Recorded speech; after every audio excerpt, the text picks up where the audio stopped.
Hi, everybody. Welcome to another movie chat. Today, you've got me, Joe Mayo, along with Tim Allen. Hello. And it remains to be seen whether Tom Hagnotti will be able to make it tonight. I'm not sure he will. So, let's start by giving a hearty cheer to Ramoga.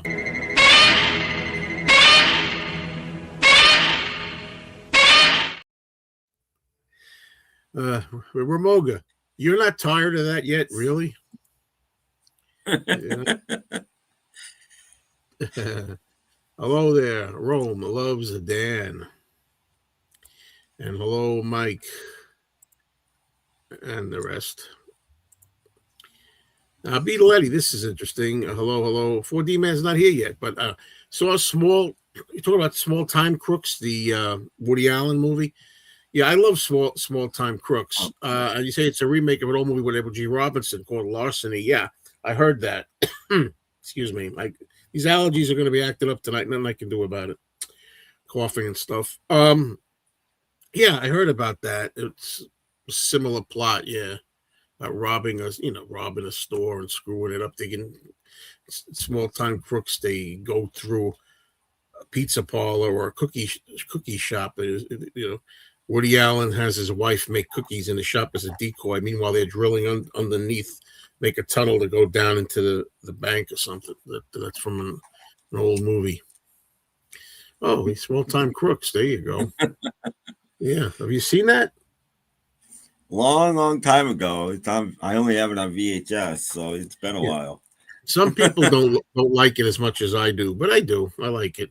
It's because it was after a while. The way I remember, I think it was 2000 that movie, and after a while, Woody Allen was doing more different stuff. He wasn't doing his usual comedic stuff with him being a clown in it. And I remember that being a return to him doing comedy with him in it. And I was like, it's was so much of a relief at the time. Hello, Cherry Carter. Hello. It looks to me like, hold on, I got a cough. Looks to me like, from my end, StreamYard has done something really helpful, whereby after you highlight a comment, is it on your end too? It goes light. Yeah, it started doing that last week. So you know where you left off, because sometimes I'm blind, so if I missed a comment, it makes it hard for me to see them. But other than that, it's fine. Hello, Halloween Rock. Hello, Cherry. Sorry, folks, clear my throat. Hello, Elementary Penguin. How could you tire of something that hilarious? I know you love it. I know you love it. Yeah, this is a Dracula shirt. Yeah, I'm not ready to show my whole self yet. I don't know if I'll ever be, but that's as much as you see as the head. Yeah, 4D. Yeah, usually this is bad. I'm sorry. Usually, I feel like coughing when I see your how do you go? Incense.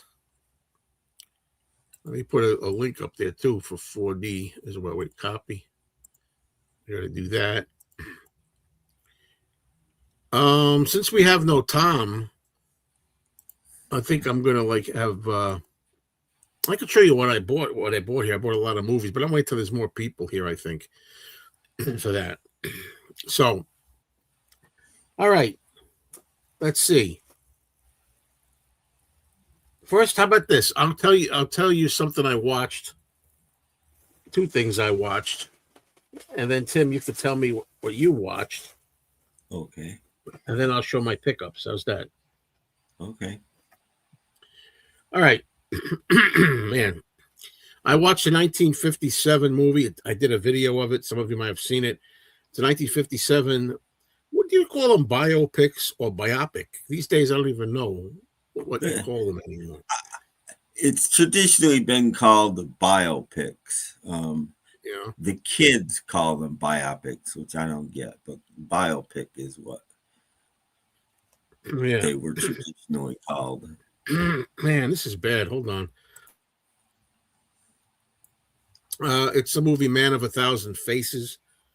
in which James Cagney takes on the part of Lon Chaney, who I'll call Lon Chaney Sr. He was called the Man of 1,000 Faces because he was a makeup genius as well, had his own little makeup box, and he could transform himself into anything. You know, if you needed a pirate for a movie, he was there to become a pirate. If you needed a scar on your face, hello 4D. It's a bad intro to 4D. If you needed a scar on your face, Lon Chaney could put a scar. He's a clown, he's a clown. Whatever you need. So it's a biopic. I've always found it entertaining. It was on TV all the time when I was a child, and I liked it. And, you know, I learned in later years that some of it, of course, is fabricated. But I find it very entertaining, the way they present the story of Lon Chaney, and Cagney's very good, I think, in it. I think he does the kind of Lon Chaney, you dirty rat kind of thing in it. He's very Cagney-esque in it. But let me tell you, there I got to be in the movies, yeah, you know, like that. But and you know, I don't tell the whole story, but basically, you know, his parents were deaf, so when he takes his new wife to meet them, you know, he waited to introduce her because he was kind of hesitant about it. They frighten her because she's pregnant. She's concerned it's going to be passed on to a child, which eventually the boy became Lon Chaney Jr.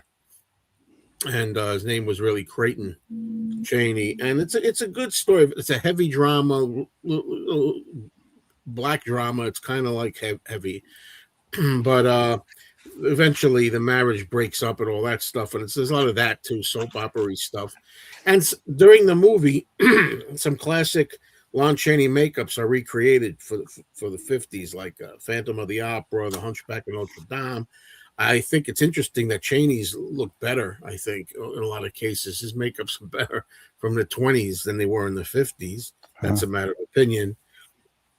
And that's really the gist of it. They get into his life, and I find it an enjoyable drama, let's put it that way. So I saw that, Man of 1,000 Faces. Then I did another video of a movie, and I don't have it handy. Oh, yes, I do. There we go. It's from this collection here, the Republic Horror Collection. Ooh. And there are different titles on here. There is The Lady and the Monster. There's The Catman of Paris. There's Valley of the Zombies. None of these are really great movies. And finally, the one I saw for the first time in my life, The Phantom Speaks. Good title. Mediocre movie, to say the least. It's about, it says here, I like the way they word it. The vengeful spirit of an executed murderer, played by Tom Powers, enters the body of a physician, played by Stanley Ridges, and forces him to do its bidding, namely murder, you know, vengeance against the people who wronged him, typical. And then there's a newspaper man, played by Richard Arlen, who must unravel the bloody supernatural secret before it's too late. That sounds more exciting than it is. Here's an example of a movie that's like, I think it's like 68 minutes, and we've talked about this before. It's not the length of a movie, right? It's how long it feels. You know, this felt long to me, you know, whereas I could watch a 3-hour movie and maybe it breezes by. But Richard Arlen is, he was in a lot of things, but I know him best from Island of Lost Souls with Charles Lawton. He plays the shipwrecked hero in that old movie with Bela Lugosi as well, Island of Lost Souls. So Richard Arlen is in this. And Stanley Ridges, he plays the physician that, you know, originally he takes the guy on death row and meets him in his cell and wants to like work at kind of getting his spirit, but he regrets that because once the guy takes the doctor over, now the doctor becomes him and he can't get rid of him.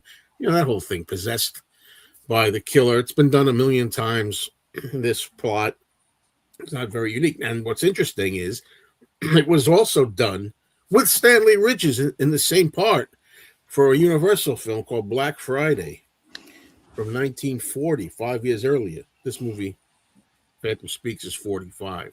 And it's the same thing, but at least the Universal version of this thing, Black Friday, Stanley Ridges gives an even better performance. He's like the highlight of that movie, Black Friday, and it has Bela Lugosi in a small role and Karloff in a big major role. Karloff plays a guy who gives Stanley Ridges half of the brain of a gangster, and then Stanley Ridges, the doctor, becomes half gangster and half professor, and keeps alternating it. Jekyll and Hyde. Anyway, if you're going to see one of these, see Black Friday. I recommend that. I don't recommend The Phantoms.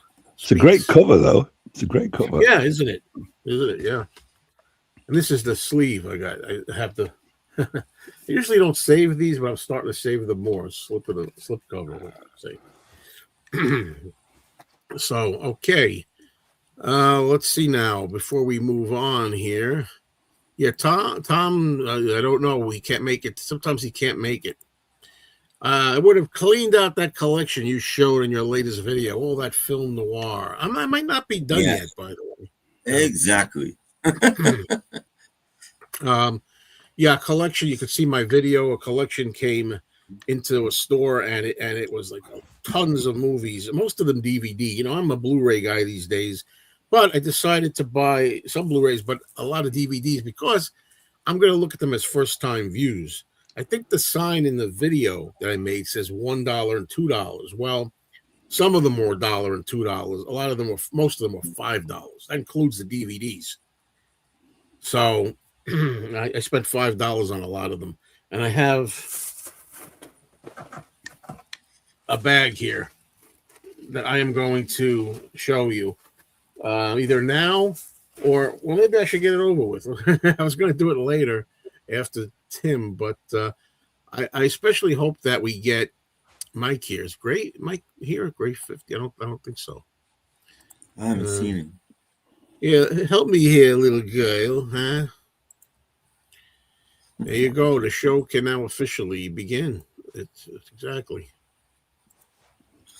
Yeah, everybody's saying howdy, howdy, howdy. Howdy.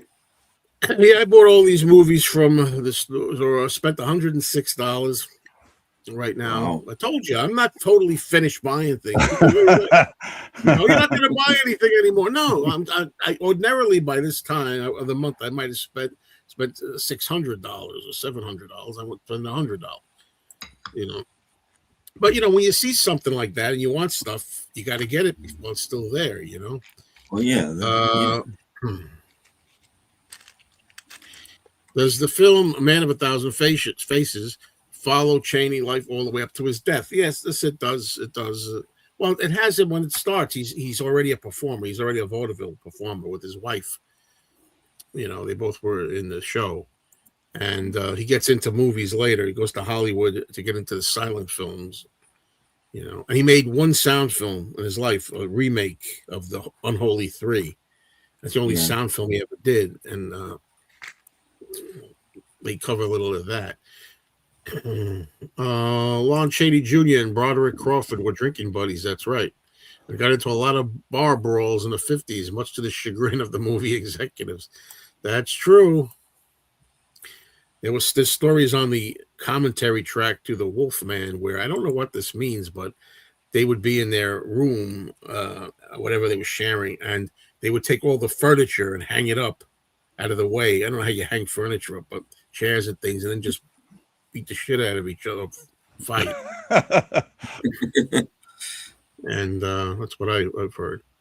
Does 4D still watch movies home theater?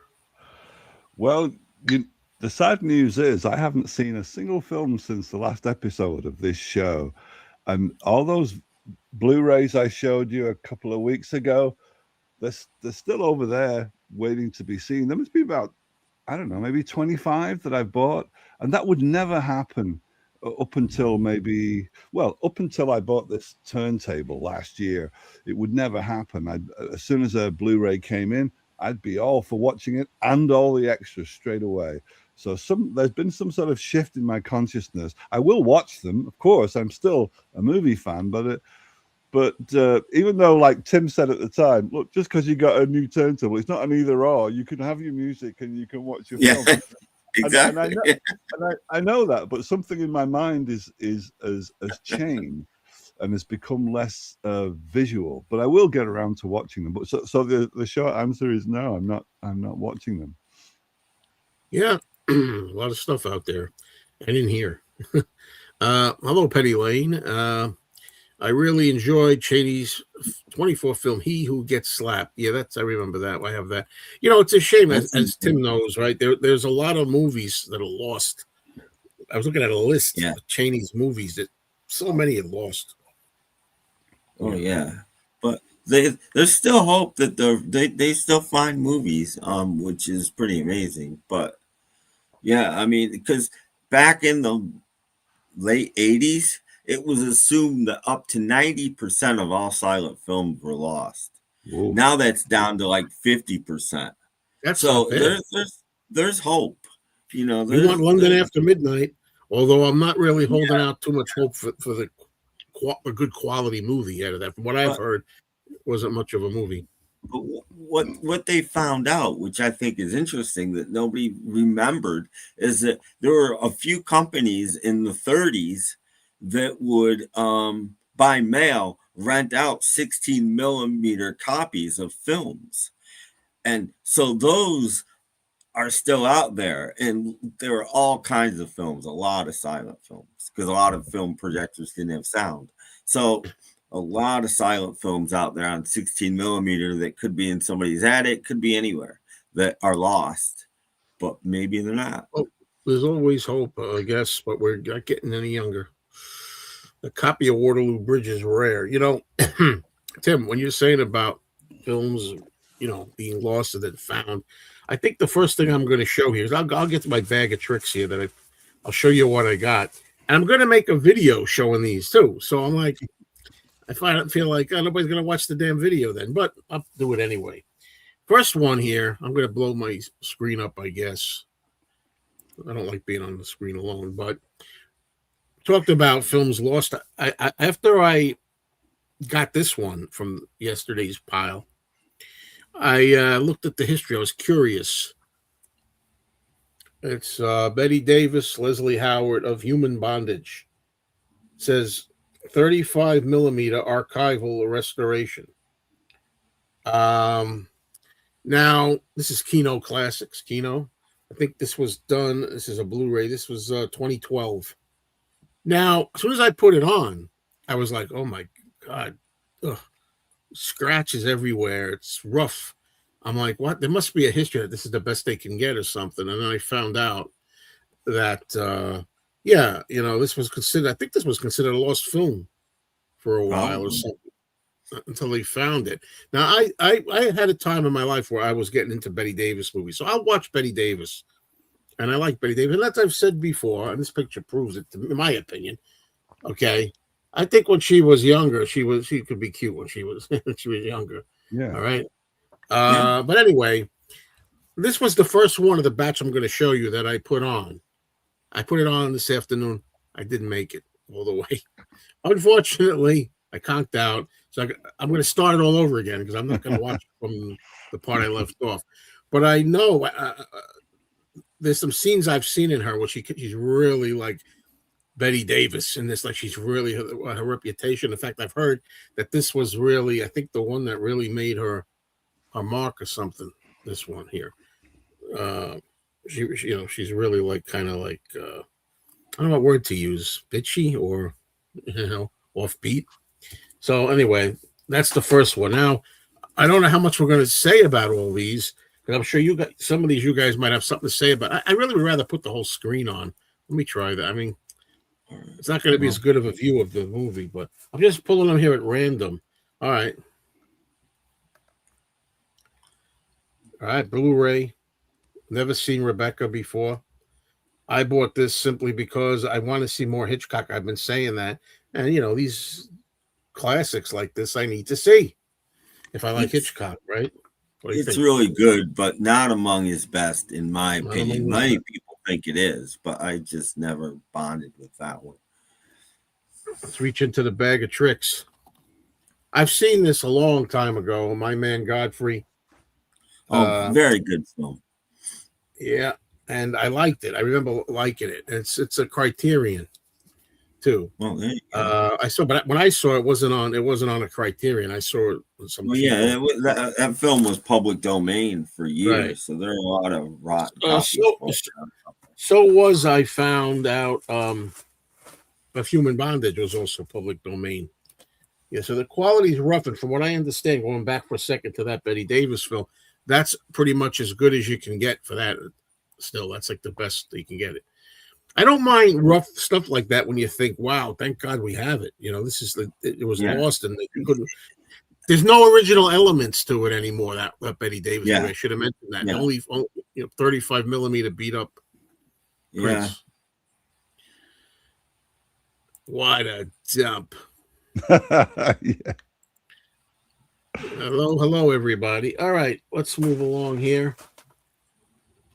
The Desperate Hours, Humphrey Bogart. I've seen this before. Oh, great I film. remember enjoying Frederick March. Yep, great film. Call it a home invasion movie, maybe. I don't know. Yeah. Let's do Hitchcock again. 39 Steps, which I still haven't seen. Really good film. I like The Lady Vanishes better, but of his early films, that's my second favorite. This is another Criterion. All right, reach in here. I love this, boy. This is worth it just to reach. What am I going to pull out next? I don't even know. Ready, Tim? I might actually get this under my belt because ashamedly I've never seen this. How shameful. Oh my God, you've not seen that film yet? Goodness. Woof. To me, that's the greatest film noir ever made. To me. Well, a lot of people, I don't agree with that statement, but it's a very good place to start for anybody that wonders what film noir is all about. That is probably the best film to start with. I'll tell you very briefly. I'll tell you a project I've been working on for many years. In other words, procrastinating. It's looking at voiceover narration in different films and analyzing what it does to a film or doesn't do, and things like Double Indemnity. I did the painstaking job of writing down verbatim a transcript of the entire voiceover narration, so you could read the whole thing from start. It's actually a story in itself. Fred McMurray's narration from start to finish. It's its own story, and it's so juicy. It's so hard boiled, and it's so fucking cynical. Sometimes I can appreciate it like a little novelette in and of itself. It's beautiful. The interlacing of the voiceover narration you'll find and the imagery through that film is gorgeous. I won't say any more because it'll spoil it for you. Yeah, and I mean, film noir. I appreciate the film noir, and I'll try to get this on as one of my first. When I, I got a box there of like 200 movies I still got to see. So, I mean, these are going to already. I put on the Betty Davis one ahead of the other one, but this is funny. Not counting Elvis Presley's Roustabout movie. This is going to be my first Barbara Stanwyck movie, proper Barbara Stanwyck movie. Whoa. Oh my God! I don't think. Well, the only problem you'll have is getting past the stupid wig that she wears. Unfortunately, But her acting is great. The wig doesn't act very well.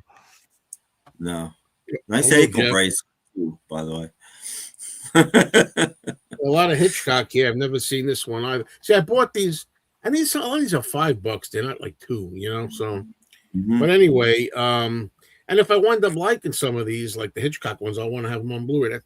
But these look pretty good anyway on DVD. But Spellbound, never seen this one. Oh, one of my favorite Hitchcocks. I think that one's underrated. And one of the first film soundtracks with a theremin on it. So Miklos Rosa did the score, and he had a theremin on it. Well, there you go. Well, I'm a fan of him, obviously. The last shot is shocking. I won't say why, but it is. Oh, you won't say why. All right, don't spoil anything. Now, this one, I don't know. I saw this one other time and I enjoyed it, but that was many years ago, man. It's the Mark of Zorro, and it's the one with Basil Rathbone in it and Tyrone Power. Not a very good. This cover, I don't know, looks like a new movie or something. But I was surprised when I looked at it. One of these deals. Or a double-sided thing. I don't understand why. Side A is Aspect ratio? a color feature, Oh. and side B is the actual feature. Which one Okay, is so side they B? colorized it. So Oh, one that's side's what they black did. and white, and one side's color. That's why.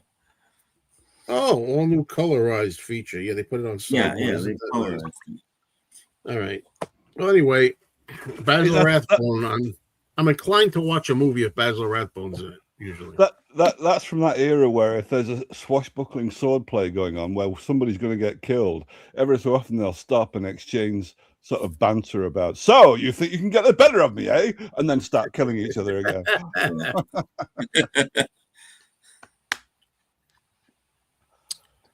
Oh yeah, that's true. He's sat outside. That's not a spoil. That's worth telling, Joe. He's Raymond Chandler, the author who coded the screenplay for Double Indemnity. He sat outside a waiting room in the insurance office, and you just see him for a second. He's reading a hardback novel. Mm-hmm. We would be. Salvador Dali has a Yeah. All right, Yeah. Yeah. I mean, Spellbound is a ridiculous plot, but I love the movie anyway. I think it's great. It Well, overshadows. This one I'm taking a complete chance on this one. I don't know what you guys think of this, or know if you've seen it. Charles Lawton, Suspect, the Suspect. I've never seen that.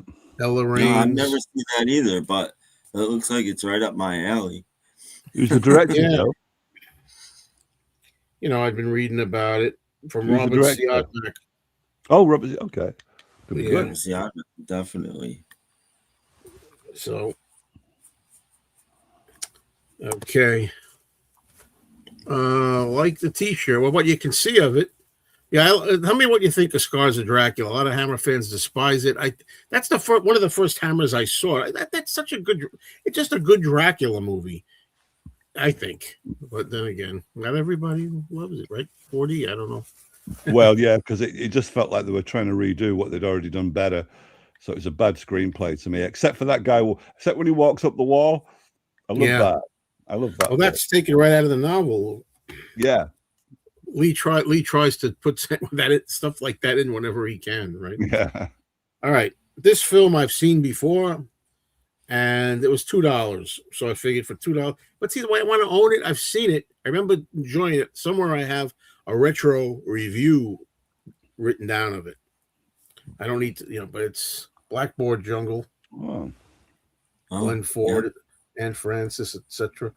It's funny because this last night I was watching old episodes of the Hollywood Squares TV game show, and Glenn Ford was one of the guests on that. Wow. Well, that's the film that kicked off rock and roll, if you don't know. Yeah. Rock around the clock, and that.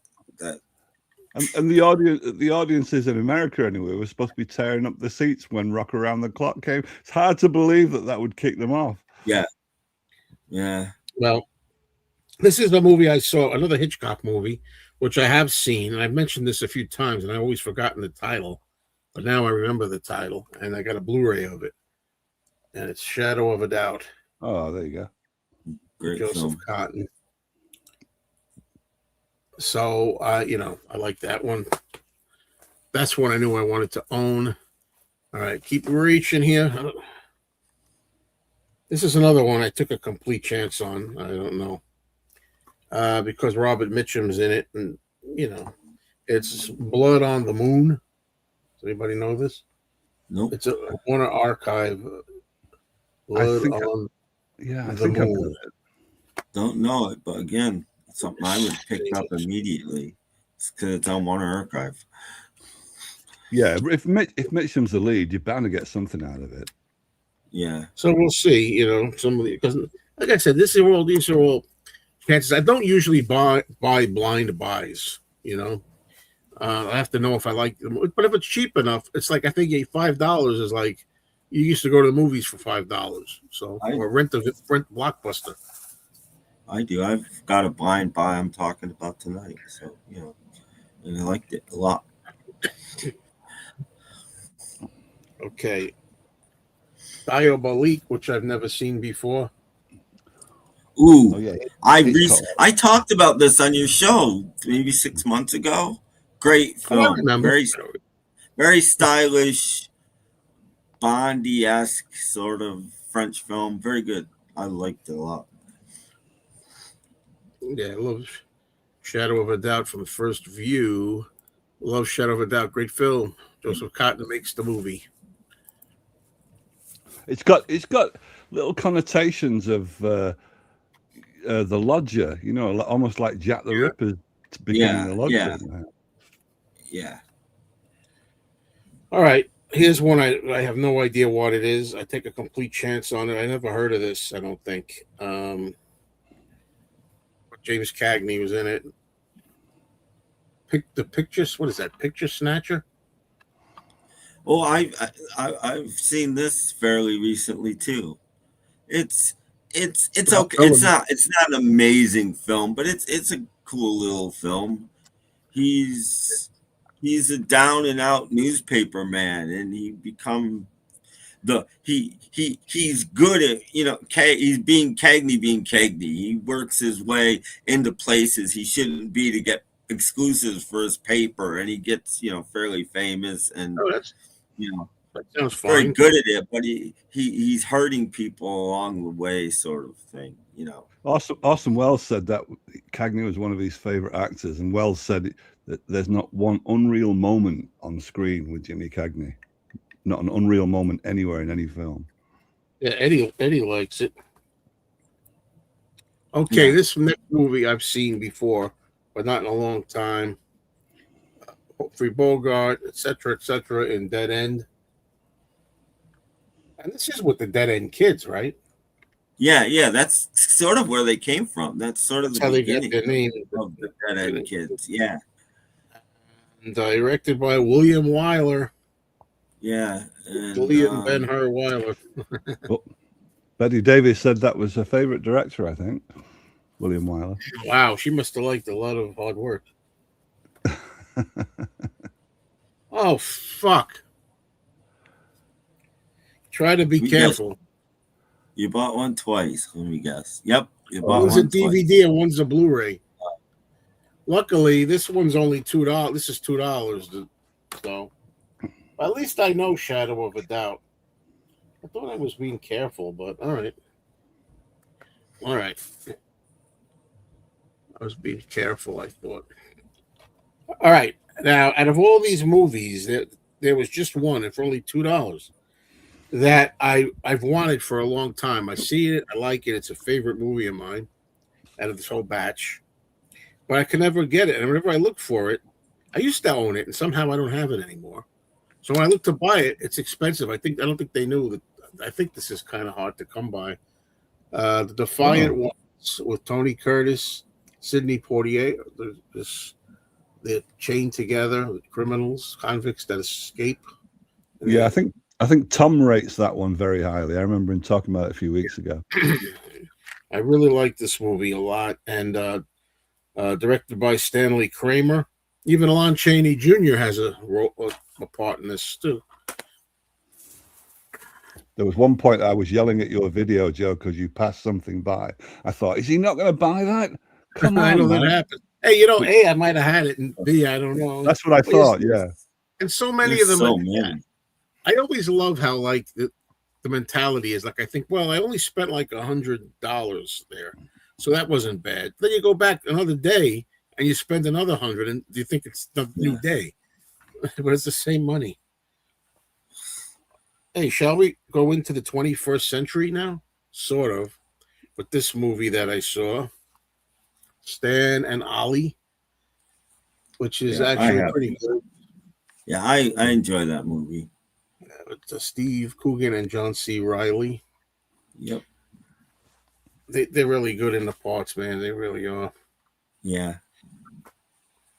All right, reach in here some more. Oh boy, bag of tricks.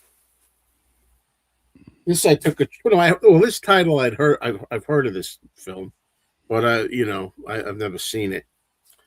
Paul Muni and I Am a Fugitive from a Chain Gang. Ooh, yeah, very good. That movie actually changed the way that prisoners were treated in the South, because it's Unfortunately, yeah, no, for the better, that's what I mean. Unfortunately, yeah. I mean, it depends what you're in for, well, I guess, right? Well, hello, Amy. Thank you so much for your generous gift. 4D, do you like the Oliver Reed film The Devils? We studied in theater class. I hate to sound a wussy, but it makes me a bit queasy, The Devils. And I can't remember why, but I do like Ken Russell. He's a really interesting visual director. But so if anybody's going to make me queasy, Ken Russell has the visual power to do that. And I think in that instance, he did make me queasy, but I can't remember. It'll be something to do with nuns and torture, probably, or blood. But whatever it was, it was a bit full on with me. But there's no questioning to me that guy was an eccentric artistic guy. And I corresponded with his widow, Lissy Tribble, for a long while after Ken Russell had died, because she was heartbroken for a long time when Ken Russell died, and I was able to provide her with some stuff which at that time you weren't able to get, some television work that Ken Russell had done for the BBC and some commentaries that he'd done for his own films. So yeah, I've got a soft spot for Ken Russell, but for that particular film, yeah, unsettling. Yeah, that's my take exactly. I've never seen it. I've got to see it now. See? No, I've never seen it either. I found this on the side. This is not something I picked up. This I thought was on my shelf. I talked about having seen Man of a Thousand Faces. I have the DVD already. I'm only showing this because this is the cover of the DVD. Dorothy Malone is the Hunchback. There's Phantom of the Opera. Actually, there's some of the characters. There's his Phantom. The second one is Clown. There's the old lady from The Unholy Three, and there's Quasimodo. The old lady is brilliant. And anyway, and the thing, I had it here because I was going to show it, and when I show what I watched lately in a video, I had it out already. I didn't want to go and get man, that's a mess here. All right, next up. This is interesting, Tim. This is interesting. There's a movie that I saw a long time ago, and you're gonna know what I'm talking about, on a inferior VHS tape, and I didn't really like it. It's a classic, one of the best movies ever made. And I said, I'm going to get another chance. So I found a DVD of it for $1, and I bought it. And yesterday, I saw this one on Blu-ray, the same one. So I figured I'm going to get it on Blu-ray. There you go. The classic.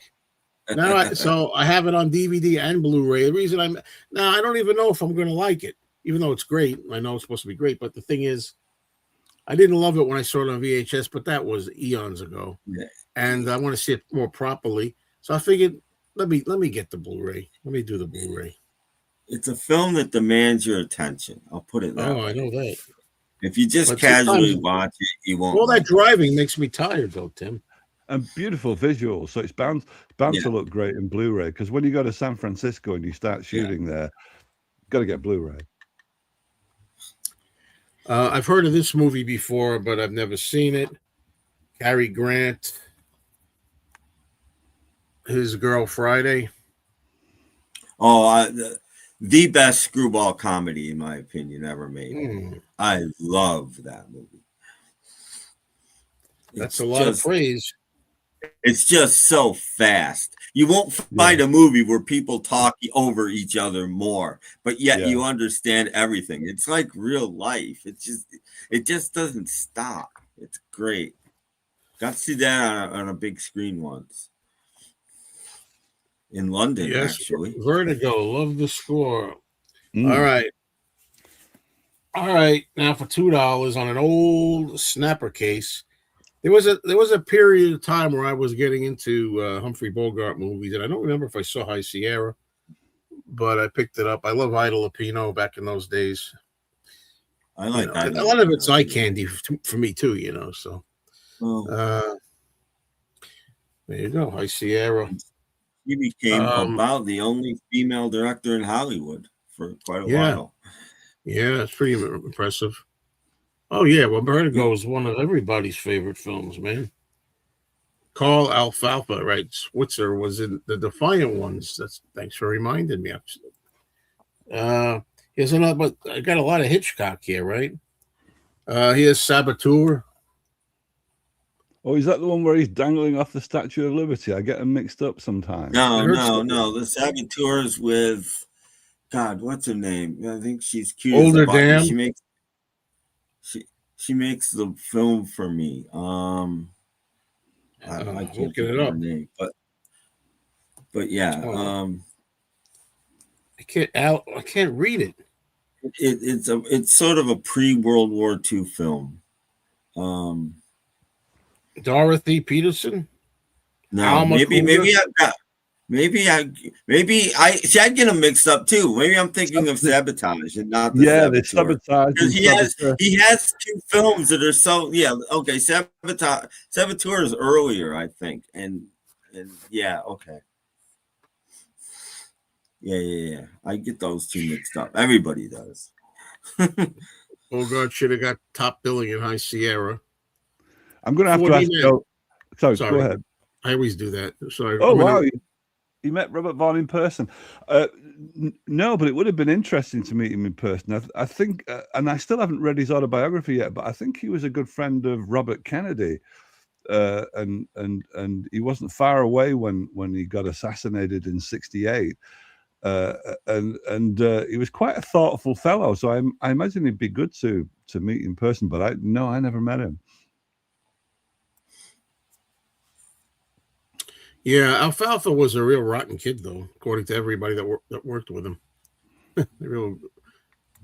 I've got to ask Joe, when you pass that DVD by, and I'm not big on DVDs, but you remember when we were talking a few weeks ago that unfortunately when DVDs went into Blu-ray, they dropped some of the good things they did, like the animated menus and things they used to do on DVDs. Yeah.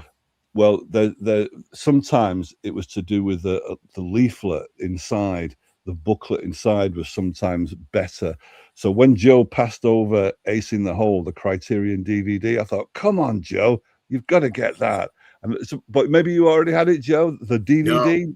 No, I didn't. Man, because I've got the Blu-ray, but if you get the Criterion DVD, you open it out, the booklet inside opens out into the Albuquerque News, which is the organization that Kirk Douglas works for in the film. So the whole information about the film is set up like newsprint on both sides.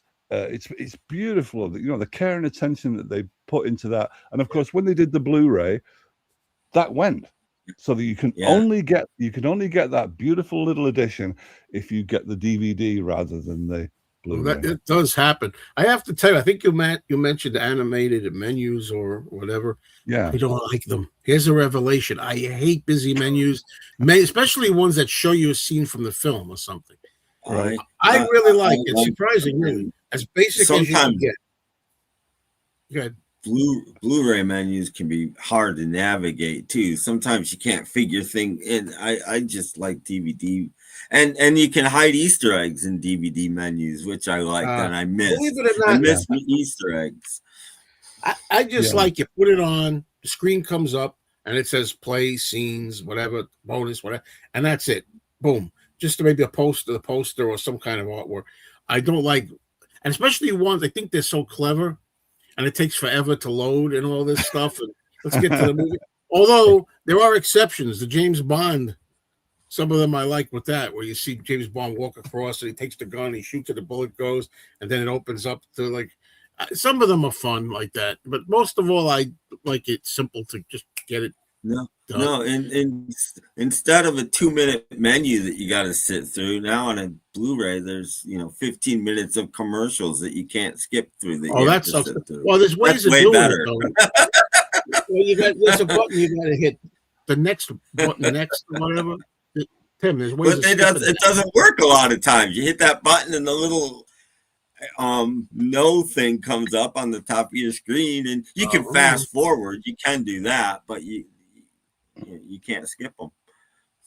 Who's in Ace in the Hole? What year are we talking Kirk about? Douglas. Kirk Douglas, 1951, and Billy Wilder was the director. And it is a good. It's a good comment on human nature, which is why Human Nature stayed away at the box office, because it wasn't flattering to the public. But it's a great film. Love it. There you go. Ever seen The Strangler with Victor Buono? I think I might have. No, I haven't. Is that like the Boston Strangler? Is it like that? I haven't seen it. Victor Buono, I know from Beneath the Planet of the Apes. Yeah. What they have a McDonald's down there underneath the Planet of the Apes? They don't get the. All right, okay. I thought you'd done some advertisement for McDonald's there. When they were underneath there, the mutants were underneath the Planet of the Apes, and there must have been a McDonald's down there. And man, with that headgear, it does advertise. It does sort of advertise the double chin, doesn't it? If you've got that headgear around you. I've heard it said that all films are 3D because they all use the dimension of time. Oh. By the way, Eric, I did watch a couple of Laurel and Hardy shorts from the new Talkie collections, and I don't remember which ones I saw. Come Clean was one of them. What was the other one? That line would have been a good advertisement for any of the films that are set in real time and start and finish in real time. Some of those rare films, I can't think of one off the top of my head, but that would be you could say they employed 3D then, where there's no edit in terms of well, there is an edit, but not in terms of the screen length and the length of the action that happens within it. Rope takes place in I saw that. But there's a newer one. Like when I say newer, I mean within the last 25 years. But I can't remember what the 1917. Great film if you haven't seen it. 40 man. About a World War I takes place in real time, and it's fantastic. Is that a new one? Yeah. 2018 maybe 2020. Right, I don't know. It was fairly recent, maybe even newer than that. Great film. For $2, I took a chance on this. I might have heard of the title. I've never seen it. Betty Grable and Victor Mature. I Wake Up Screaming. Oh, that's good film noir sort of. Yeah. I like Victor Mature. I think it's cool. Yeah, film noir. Which film that won the Oscar for Best Picture was least deserving of that award? I always said Annie Hall. I mean, I like Annie Hall. I don't know about it's the best picture material, but that's one that pops out to me. How about No Country for Old Men? Where's Tom when you need him? But I guess it's slim pickings. But who knows by that time? I've seen Straight Jacket, Joan Crawford. Yeah. It's a fun movie. And George Kennedy's in it. So, young George Kennedy. My wife and I out of town. We showed her Come Clean, Helpmates, The Chimp Scram, Sons of the Desert, and Way Out West. I hope they enjoyed them. I mean, yeah, because two of them are features. The last two are features. Sons of the Desert and Way Out West. That's a word that's gone by the board now, isn't it? Scram. They used to be able to really say that good in the 30s. They'd really grind it out. Even women could say it. Scram. Yeah. A lot of things like, I remember a guy once telling me, there's a guy, he was older than me. I mean, I don't know. I guess I was like in my 30s at the time. He's 10 years old. He was like in his 40s, and he's a fan of Laurel and Hardy. And I said, there's a short subject Laurel and Hardy film called Tit for Tat. And he says, how'd they get away with that back then? I said, what are you talking about? Joe, come on, TIT?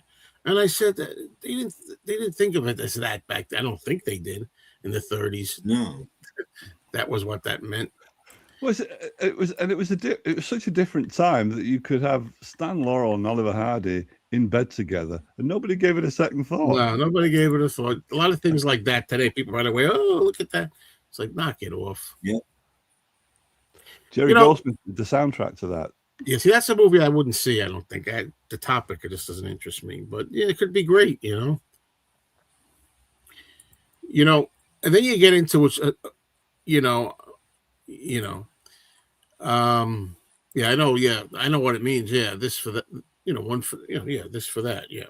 But this guy thought it was like a dirty word to use, and he was old, and I was thinking, of course, I don't want to start getting into too much into subtext. I mean, I used to be on film boards having discussions, and people get out of control, like saying where there was like certain, like, gay subtext or things like that in movies. Like, there's a scene in one of the Laurel and Hardy shorts where Ollie's getting into a fight with his wife, saying, you spend too much time with Stan Laurel and all this kind of stuff. Well, we won't get into that. Is that the end? He knows what it is. That's it. And he goes, well, you do, don't you? Yeah, and he goes like, what's the matter? Oh, the wife thinks that I think more of you than I do of her. And then he goes, well, you do, don't you?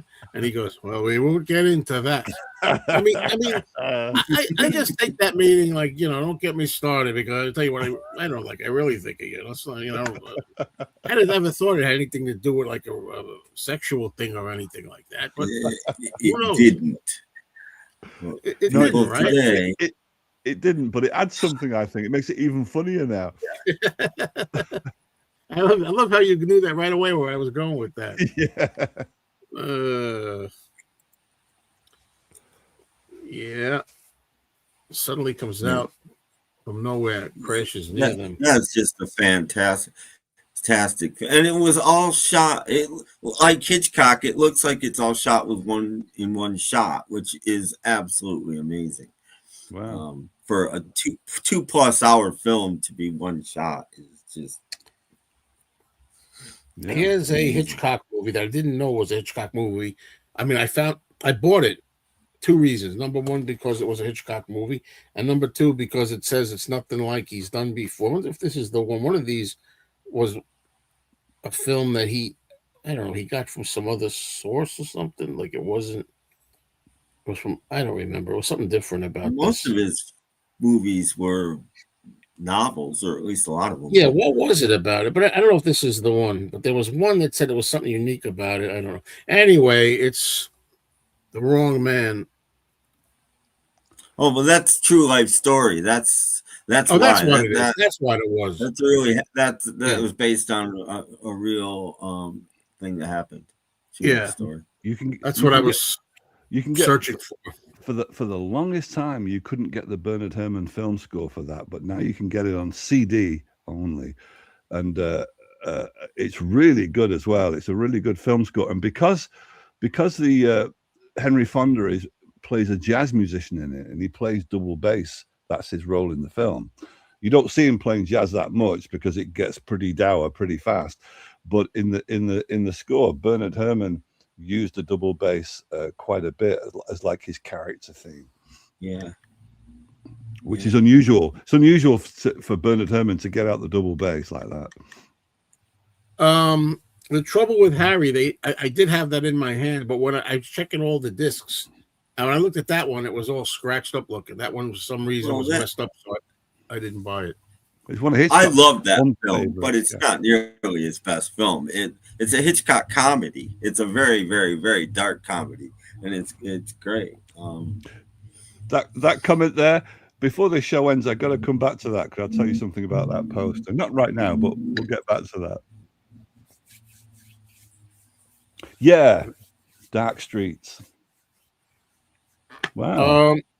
I have another. She's got to be Sorry. getting close to. She's got to be getting close to 100. Then, if she's still alive, is she?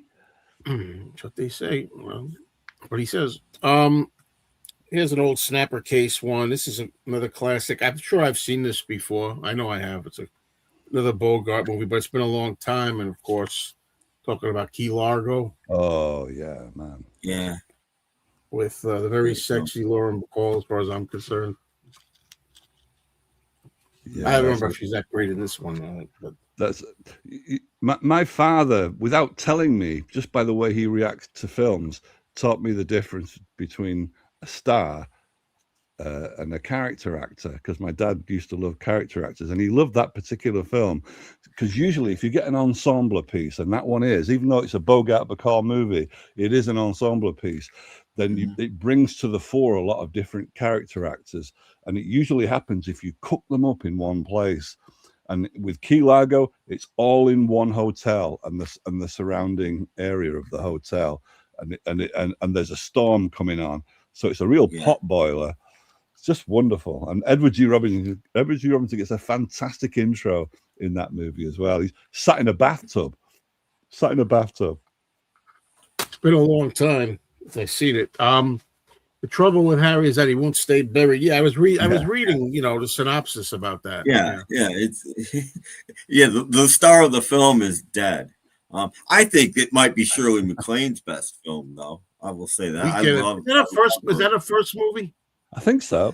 There's 2 or 3 films that are credited as her first movie, so it's one of her first movies. There's 3 movies that all came out about the same time, and they all had introducing Shirley MacLaine, and that's one of them. Yeah. Is she in The Big Sleep?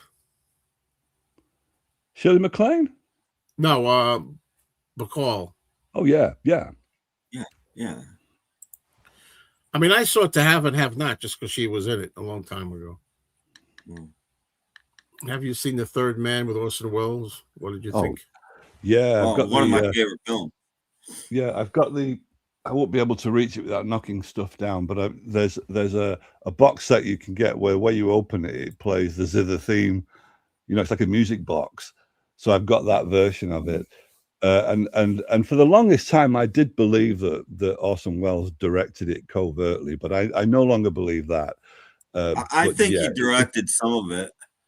I took a film with a film major in college, and that we spent a long time on The Third Man, and Welles didn't want to do the film, and what's the guy's name that directed it? Why can't I think of his name? Carol Reed.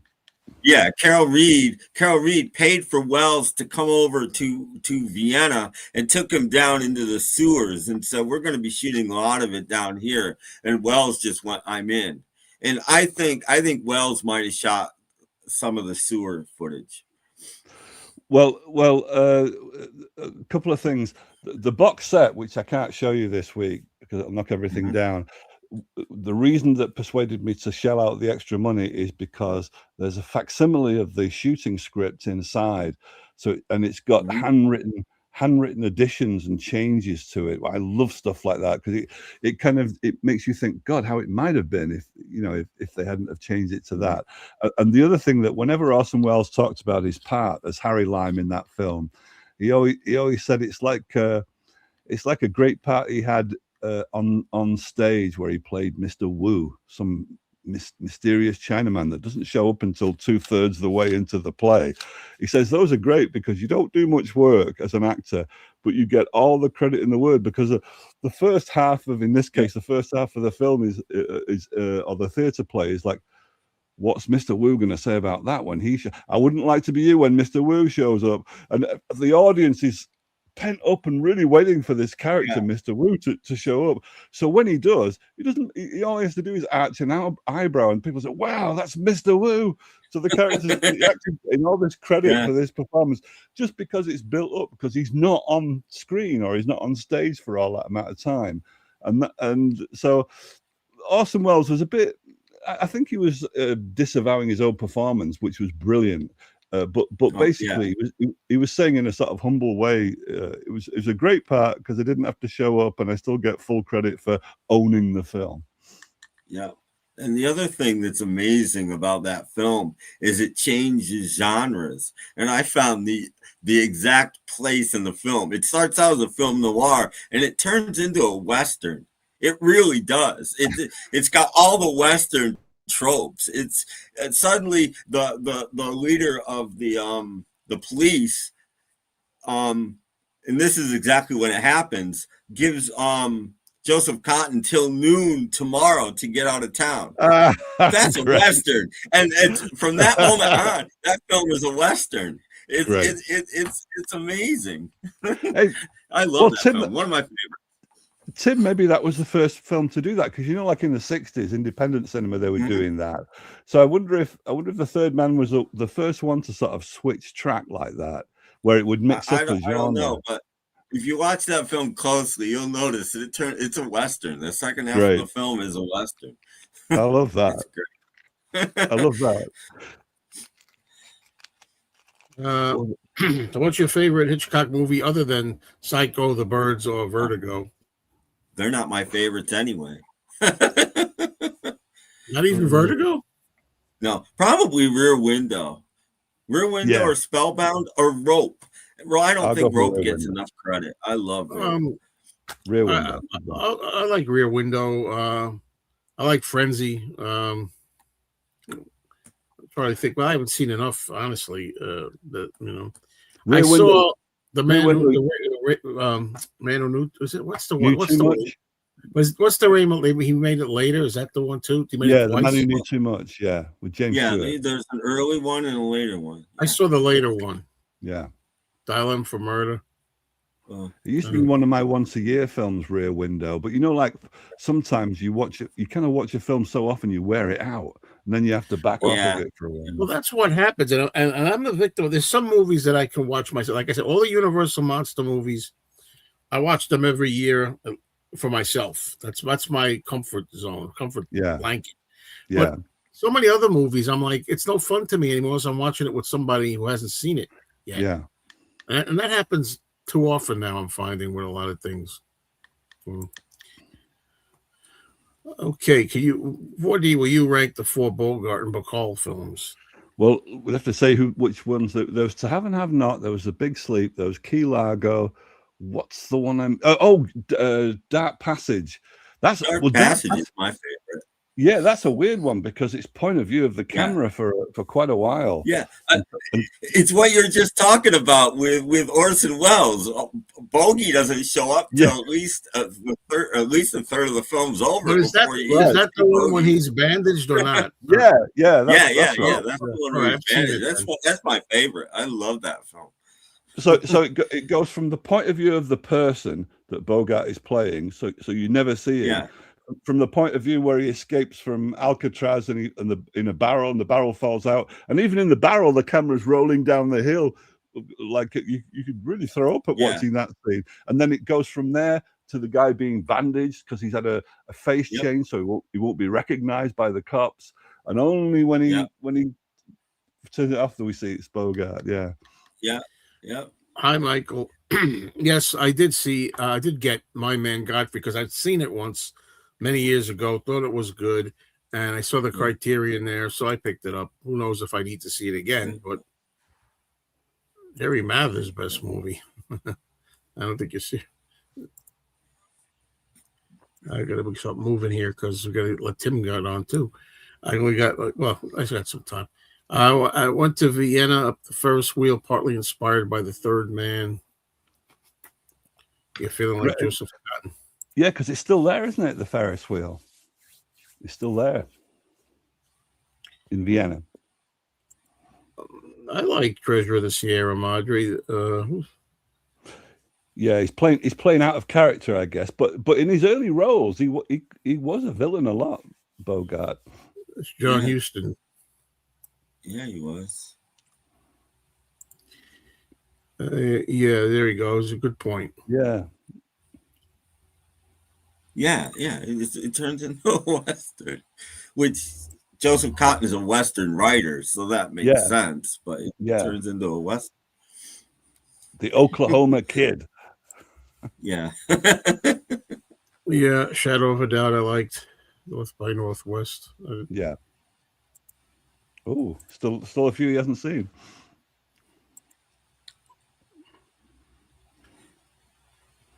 I ever see 1926, The Lodger? Yeah, Yes. I've got it. Isn't that the one where there's a fantastic effect where the lodger is walking across the floor and it's a glass ceiling? Sorry, a glass floor. Yeah. So we're looking Yeah. from the floor below, and he's looking up at the Yeah. glass, so we can see the footfalls walking.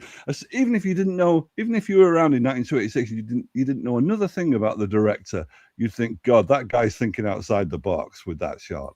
Yep. Mhm. Yep. All right, I'm going to start showing some more because I don't have many left. But The Cheaters, Billy Burke. Let's see, some characters. Some say In a Lonely Place was Bogart's. Oh Best yeah, with Gloria Graham in it as well. You remember that one? Yeah. It was Nicholas Ray directed that. Yeah. One of his last films, isn't it? Nobody thought the Return of Dr. X was Bogart's best film. It's not Black Legion either. If you've ever seen Black Legion, Black Legion isn't bad, but it's very different for Bogart. But in a lonely place, you really believe it when he loses his temper and he's got a problem with anger management. I really believed it. I like this one. Oh yeah, you've got. Thank you. I love, when I was brought up in the 1960s on watching the Laurel and Hardy movies and the Marx Brothers movies, because we only had my house only had 2 channels, so everybody would congregate when there was ever any Laurel and Hardy on or any Marx Brothers from. It just felt festive. So that's why they're indelible now in my head.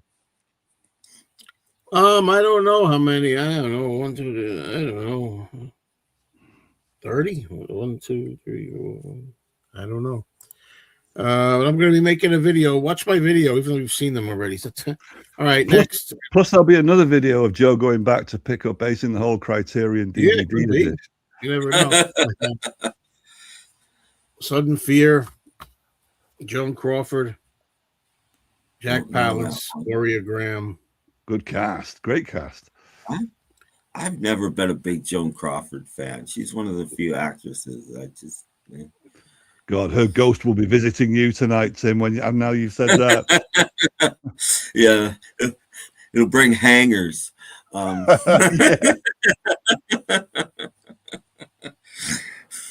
trying to think. And some of these discs are from the period where, I forget what that period is, where Warner Discs had disc rot, and some of them weren't playing anymore. In the 2000s at some point, 2003, 4, 5, 6, I don't know. Anyway, Smart Money, Edward G. Robinson, James Cagney. Don't know that one.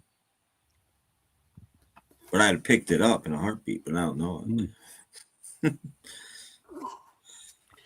I'd pick Cagney over Bogart, I think. From what I've seen. I wouldn't. I'd Bogart all the way for me. Yeah, me too.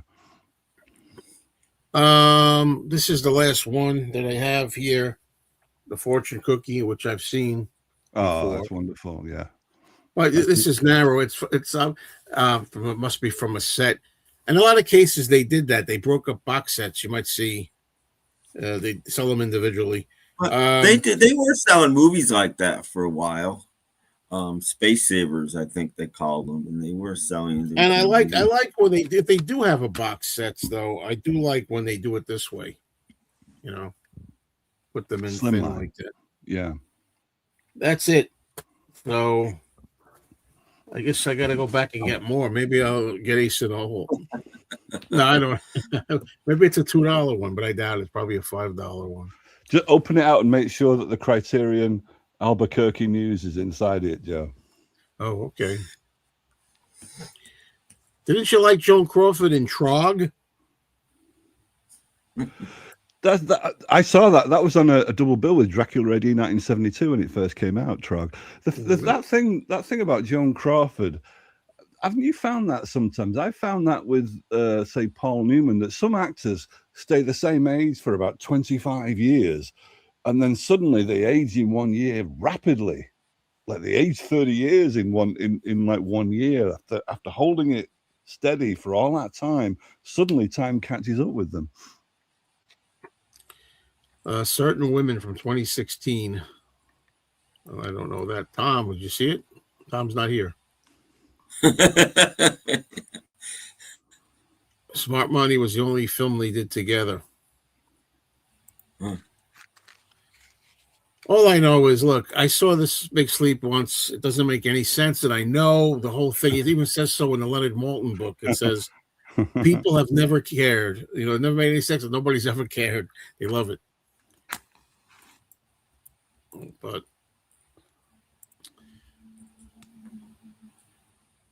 on black and white in '66. And quite widescreen as well. And I thought Billy I remember Wilder. it being in color. Am I thinking of another movie? Billy Wilder movies. It's the best. It's the best Lemon. It's the best Lemon Mathau film, I think. Yeah. I always find it strange, widescreen black and white movies. Like, why don't you just film? Why don't you just film 4:3 in Technicolor? But I get a lot of people didn't like Technicolor because you got the Technicolor people to go with it. And I hear that woman was awful to work with, the woman that you had to work with if you were shooting Technicolor. Could be horrible. So some people didn't shoot in color on purpose because they didn't want to deal with her anymore. I can't explain what it is, but I love the look of very widescreen black and white movies. Yeah. And an example would be The Haunting. I do too. But The Haunting. It just makes me wonder why, you know. Well, it depends. Artistic choice. What about Manhattan, for example? One of the movies I'm going to talk about is a widescreen black and white movie. Well, we'll get there very shortly, as it's turning out. But but what about for artistic reasons? Sometimes they do it. But I think I get where Tim's going with that, because, like, if you go to the expense of spreading it out for spectacle, why would you not add color for the spectacle as artistic well? Purposes. Yes, I agree with you. I agree with you. But looking at it from the commercial angle, it's like it's like they leave the job half done in terms of commerciality. Yeah. Well, for commercial reasons, sure, but for the director integrity. Well, I can understand why because it was cheaper to film in widescreen than in Technicolor, and I don't like. They were competing with television, so you want to widen the screen because look, we can see it like this, and you can't see that on television. So I get it, but it's just weird today. Like Sleep, faithful to the book. The only thing that feels odd to me about The Big Sleep, and I love it, but because Raymond Chandler, much more than Dashiell Hammett, was such a descriptive, poetic prose writer, when there's no voiceover narration in a film noir that was based on a Raymond Chandler book, something feels missing to me.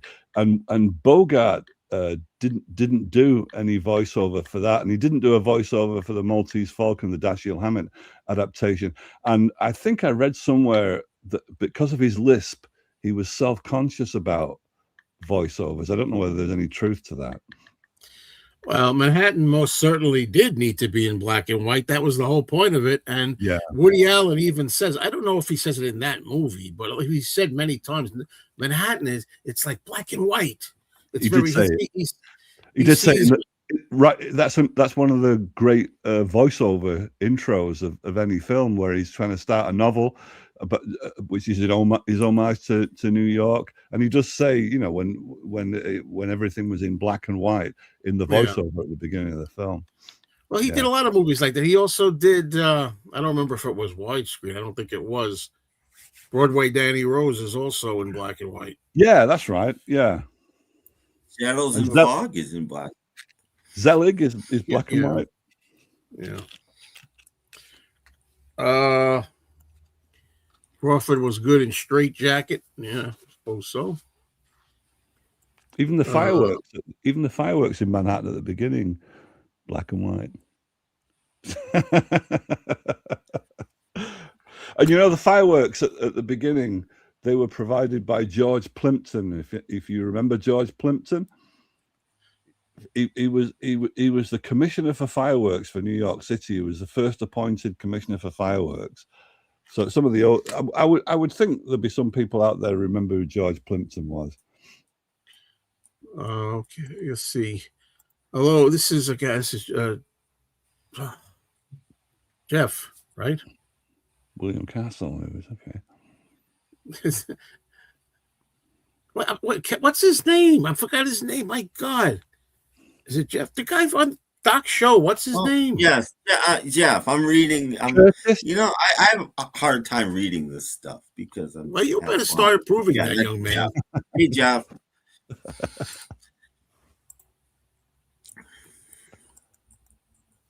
I didn't know that. Yeah. No.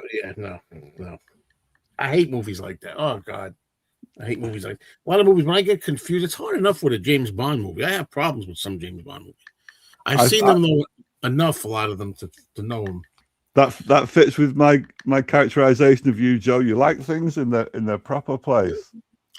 A lot of times, especially organizing things. Yeah, I could do with you organizing this house, Joe, because the whole fucking place is chaos upstairs. Well, you see, this room is not organized. You might think it is, but you don't see what's off. I definitely do have that personality trait, but character trait, whatever. But I can't show you everything. What's off camera is a mess. Right. I just don't have the room.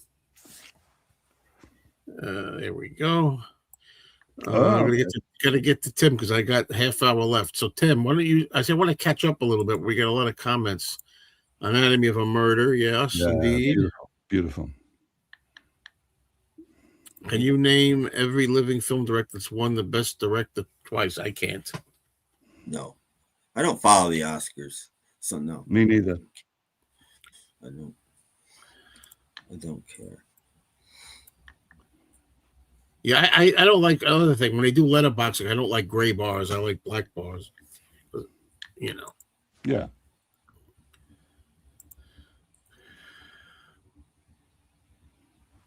Yeah, that does look great.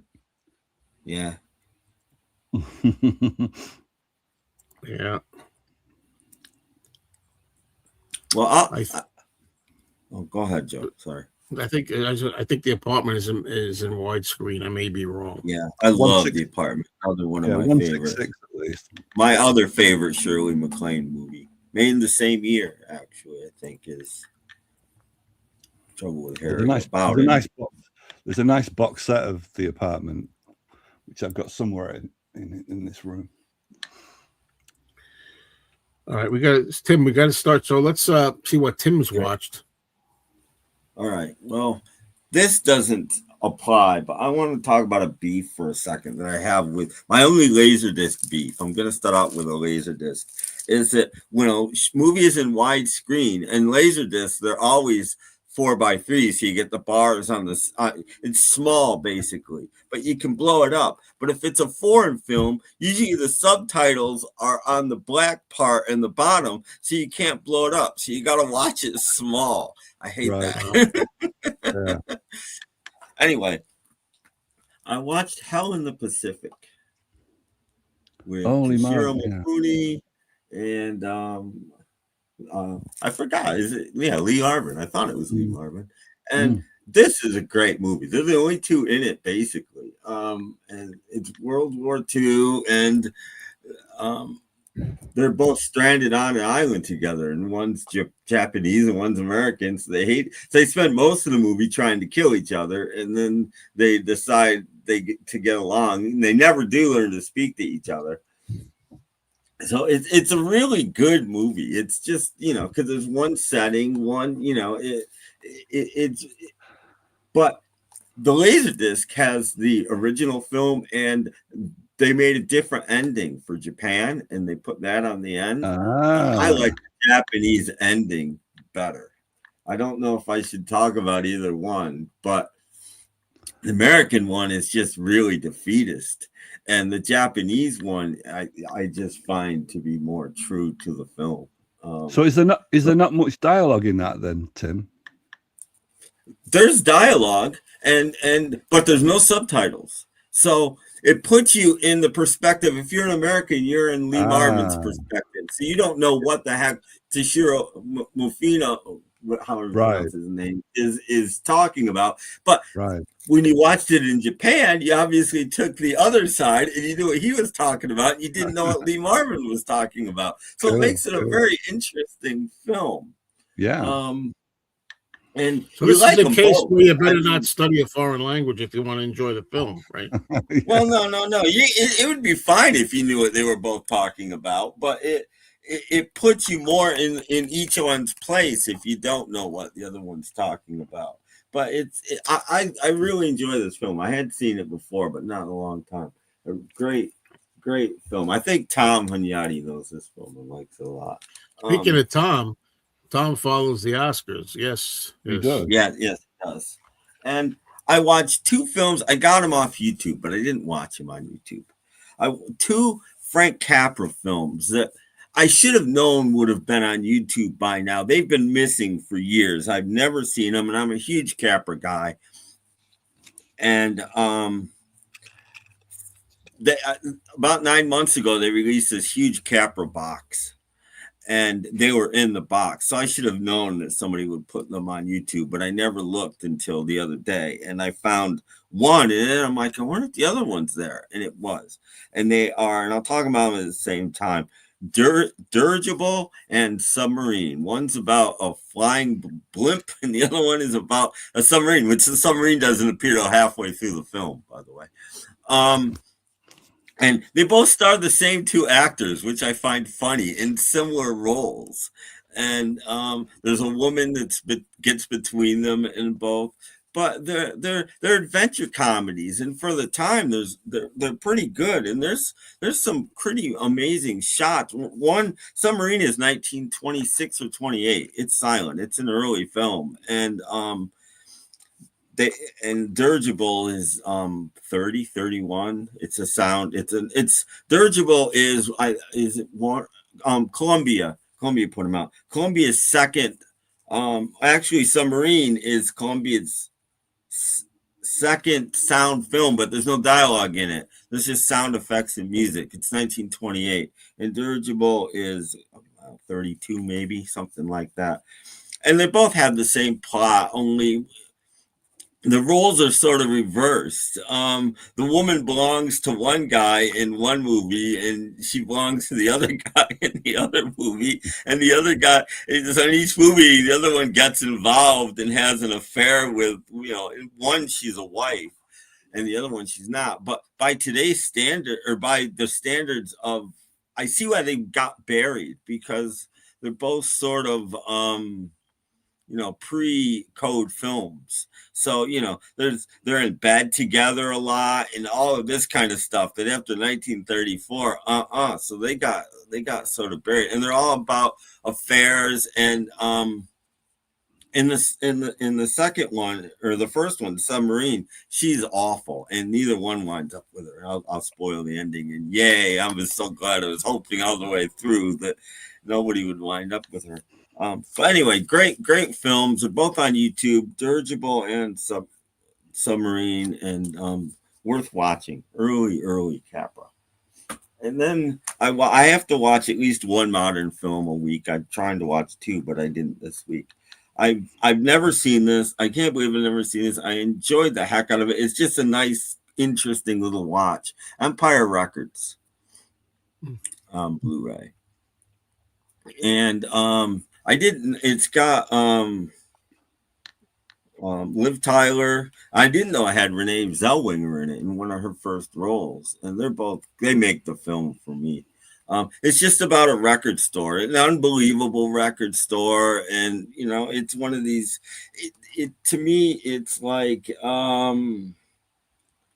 what's that John Huston film in the mid '80s about kids in school? But it's the 90s version of that. Which one that is? Yeah, I can't. Why can't I think of this? Breakfast Club. This is like the Breakfast Club of the 90s. It's that sort of a thing. It's a good film. I liked it. I don't have a lot to say about it, but Renee Zellweger is gorgeous in this film. So yeah.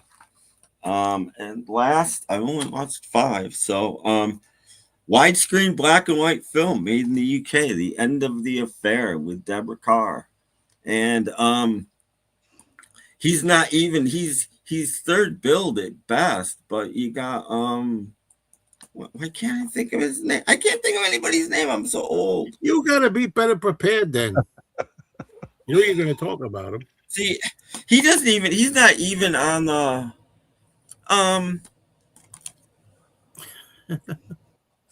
Peter. Yeah, I know that Yeah. guy. Yeah, the Hammer horror guy, isn't it? But this is No, that's not Peter Cushing. That's not Peter Cushing. No. No, I think it is. No, that cover is not Peter Cushing. It's a very bad picture of him, but I think it is. But I didn't recognize him through half the film, and then I'm like, is it? But anyway, interesting movie. I thought it'd be a romance or something. Oh my gosh, look at this. So cool. About 20 minutes left. But this isn't what I thought it would be. This isn't a romance. It is.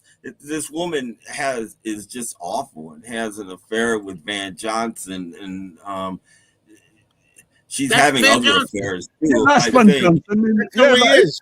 That is Van Johnson, Tim, on the cover.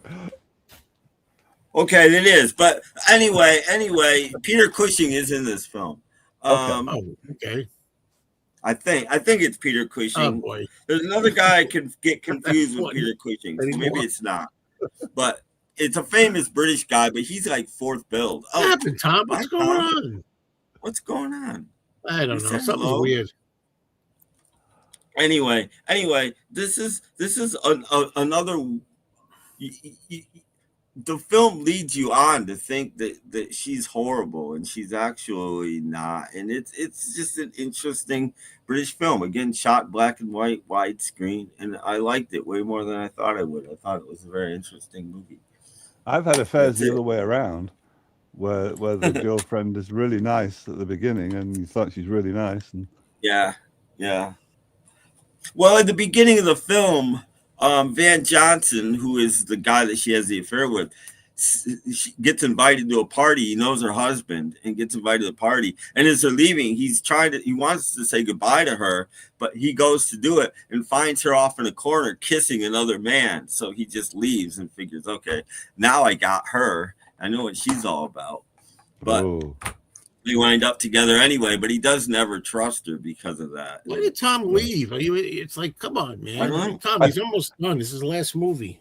I think it might be a gag. I think Tom might be just pulling a gag there. Okay, but Cagney can do everything. Okay, there he is again. Tom. It's only on my shows he's got problems. Tom, I thought something we said. No.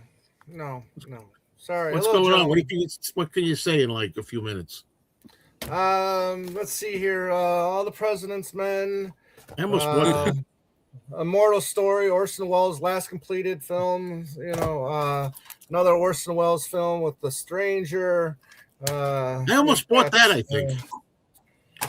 Another film with Orson Welles called The House of Cards with George Papard. Never liked George Papard. Even in the A-Team, I never cared for the guy, but I'm Orson Welles guy, One of my favorite foreign films from France, Get Out Your Handkerchiefs, won Best Picture, Best Foreign Film, I should say, right? You got The Lincoln Lawyer, okay? You passed this up twice on your last video. Hollywood I was going to buy that. It was $1. $1. Never seen it. Yeah, I haven't seen this one yet. I like Philip Seymour Hoffman, Most Wanted Man. David Carradine in the house. Go Roger Corman production of Death Sports from the late 80s. Claudia Jennings. Hamana. And Sex and Fury from Japan. Yeah. Where did all these films come from? This is the last week? That's the last week? Yeah, I went a little crazy. I went a little crazy this past week, yeah. Good for you, Tom. Yeah. What about you, Tom? Hello, Bogart or everybody. Cagney? Oh, Bogey all the way. Bogey all the way. I like Yeah, me Cagney, too. but Bogey all the way. I got to tell you about this film poster before we quit, but I don't know whether Tim's finished yet.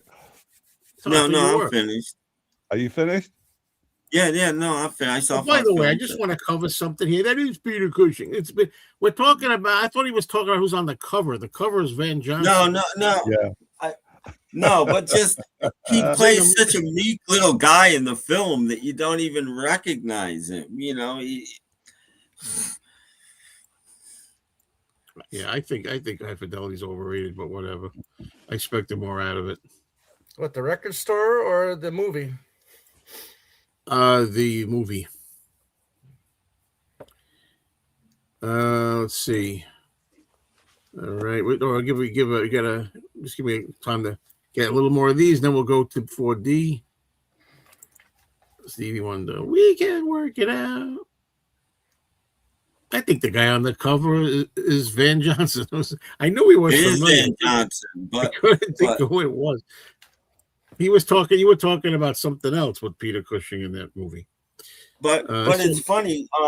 Van Johnson hires a private eye, and he gets billing over Peter Cushing, who is Deborah Kerr's husband.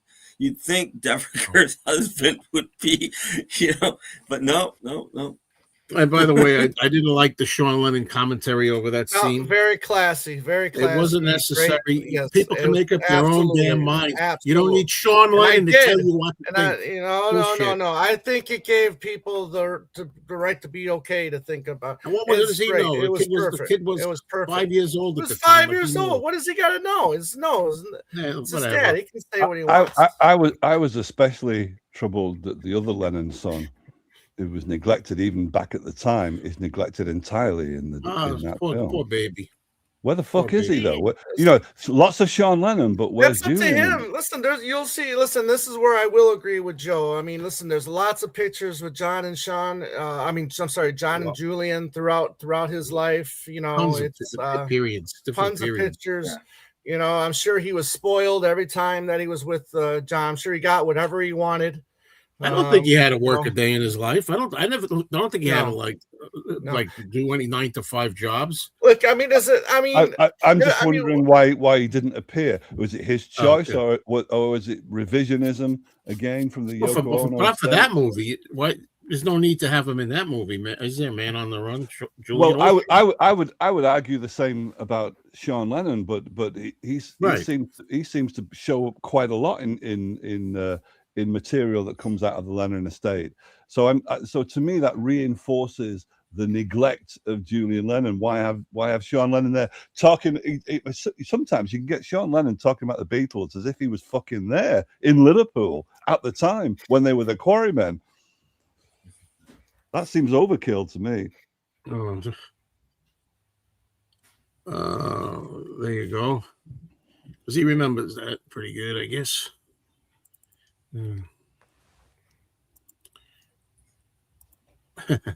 Cagney all the way for me, man. Bogart's one trick pony. Bogart. I listen. I like King, but I do not buy that guy as a tough guy one bit. Bogey was a tough guy. Oh, I believe him. I believe Cagney. Yeah, I do. Are you kidding? Hey, Ma, look, Ma. Top of the world, Ma. I believe that. 4'9", top of the world. I certainly believe him in Public Enemy. Yeah.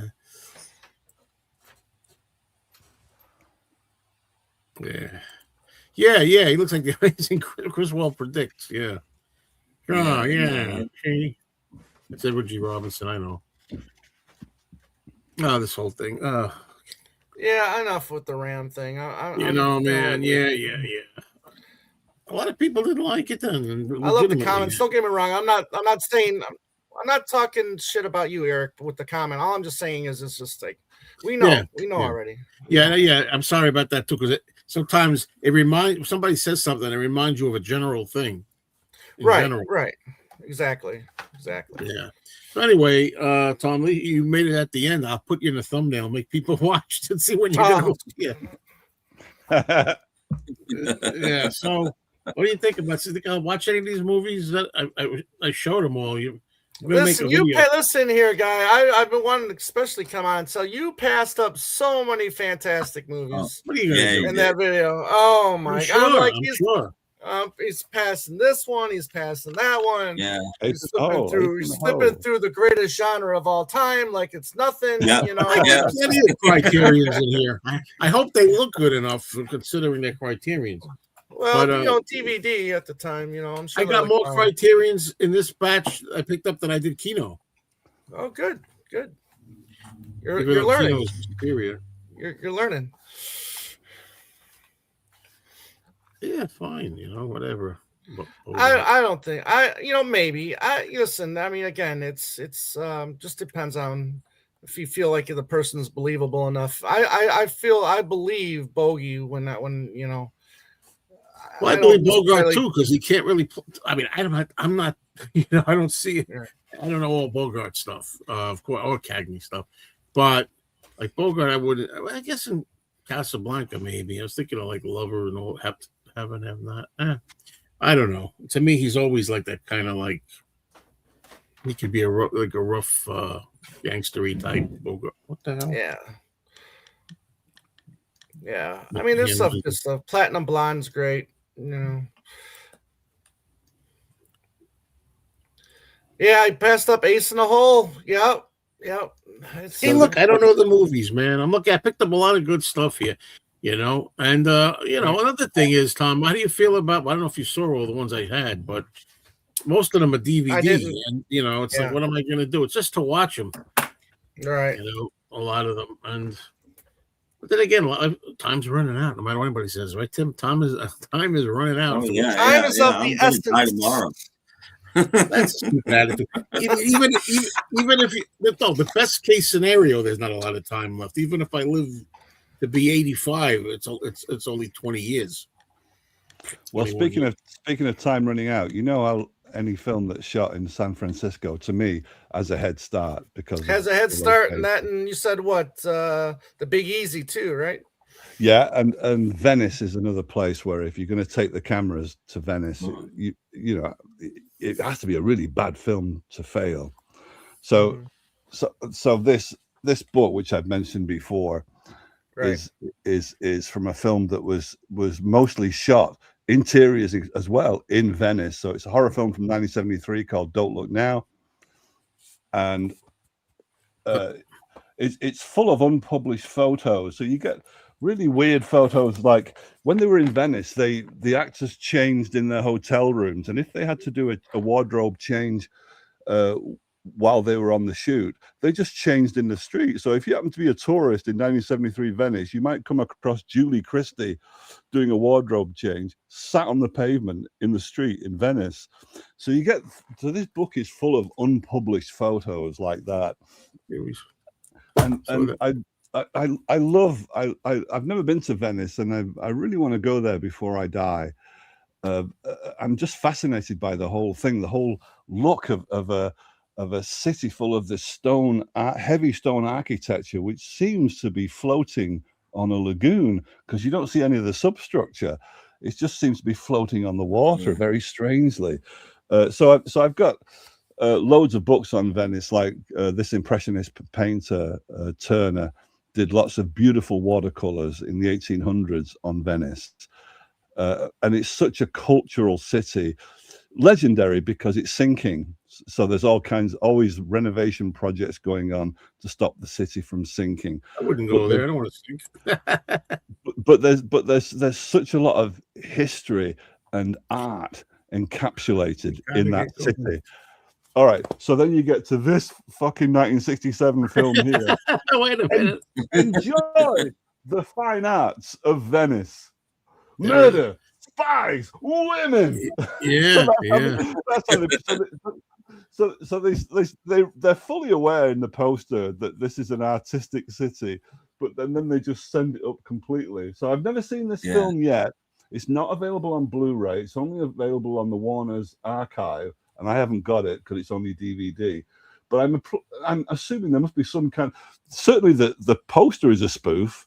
So I don't know if Robert Vaughn is playing it straight in the film, or whether he's as spoofy as this fucking poster would suggest. So I only bought this last week. It cost me. I had to buy it from the States. It cost me a sum total of $41, but half of that was the postage. So if you're American, you can probably pick this up for, even though it's $9.67, you could probably pick this up quite cheaply. Well, thanks for sharing that. Always like to know about your books and posters and all kinds of collectibles. So, Venetian Bird. No, I haven't heard of it even. Well, this is getting time to quit. Just in time, huh? Sorry it came on late. What do you got there, Tom? Nothing. Did you see anything? Movie? No, I was just I did watch a little bit of this. This was a lot of fun. You know, a woman, her father gets assassinated, you know, so obviously, you know, she's off for revenge. That's what I like. So it's a, you know, female revenge flick, which, you know, can be, you know, they have their potential. Yeah, I like female revenge movies. You know, male revenge movies too, actually. All right, so guys, I mean, gotta get going. Sorry, Tom, that you weren't here earlier, but these things happen. That's all right. I had to take Ma to, you know, do a little Mother's Day dinner since I had to, you know, work all day yesterday. You know, I forgot about that. That's what you told me. I forgot that. Sorry. I said you a notice. But yeah, speaking of Claude Rains, I forgot. I got to get the Man Who Reclaimed His Head, which I've never seen before. That's came out on a Blu-ray. But it was a little pricey. I thought, you know, I don't know. I spent all the money on this stuff here, which is just sitting in that box for a few years. But you know, I got lots of time. Don't worry about it. You know. I changing genres. I did like that comment. I don't know who said it in chat, Joe, on when you were looking at Home to Us on that video you did, the live stream you did. You were looking at Home to Us, and somebody in the chat said, and I don't agree with him because I love the song, but he said, nothing can be finer than to be in Carolina. It was home to us. I don't think it sounds like, a lot of people said that. It sounds like that. Nothing could be finer than to be in Carolina. I don't know. I think he's writing to his limited voice now, so I think it was canny to keep it in a semi-monotone because, you know, rather than try and pitch it to something that he can't sing anymore, he's writing aware that he's got a limited octave, so he's pitching it for that. So who's the better singer on that song, you think? Oh, come on. Without bias. well, Ringo, of course. There is one moment about 2/3 of the way through the song where McCartney has to. He knows instinctively he has to hit a higher note because it needs it at that point because it's been in semi-monotone for so long. Right. But it was home to us, and he manages to get the home. I like that moment. That's one of my favorite moments in the song. Yeah. So glad you like the song, 4D man. Yeah. You know, it hits me right here because it's all about nostalgia. So it hits me. I hear you. Yeah, some people don't realize that. You know, they don't get it. Yeah, you know, I'm teasing. All right. Well, you know, I'm going to tell you something because I wish we could talk about it in the proper place. Okay, I have points to make. It's not about getting rough. I know that. And I'm going to say this. I talked to Andy about this too. Well, through messages that when people say anybody can relate to this song. It's for everybody. Everybody can. Not everybody was brought up poor and ravaged, and what's the words? The place was falling down. Not everybody. I mean, yes, we all know. We all had a childhood. I can relate to playing ball. I can relate to burning the toast. I can relate to having dishes in the sink. Woo-hoo. Really profound. But I love that about Joe, that he stays grounded. I don't need to agree with Joe about that, but I love the fact that he doesn't get carried away with the hype or anything like that. He just stays with his 2 feet on the ground. So I do like that about Joe, even though I don't agree with him about the song. Yeah, but I like again. What kills me is I like the song. Yeah. I said these words so many times. It's fun. It's enjoyable. It's our guys. They're looking back. It's sentimental. I love it. Yeah. A great song. People say this is like Penny I Lane. think, Come I back. think The Beatles 4D song. man, I think secretly Joe loves the song. Yeah, He's just putting up a front because he doesn't want his fans to see him being a fanboy, because he doesn't want to get criticized for being a fanboy. That doesn't work, because on the contrary, and I often say, I do on the other side, pulled like this, get criticized constantly for being a Yes, fanboy. I know. Then It's I like get you're told, fan- like, I you know, know. what kind of fan are you? You don't You're like damned it. if you do and damned if you don't. Absolutely. Situation. All we You know, need now is why- Danny to pop up on screen and say, "You got to be more honest, Joe. You got to be more honest." Yeah, right. Yeah. That's Sure. why I love to kid him, man. Sometimes, because it's just like, just forget about what the other people think. Sometimes, I certainly don't. I can do it, but there's a lot of people. They don't want to bother with me because I'm too damn honest for them. They want not. I don't know why anybody It sucks. Why would anybody want to go somewhere where all it is disingenuous praise all the time for anything, Yeah, all the yeah, time? Yeah.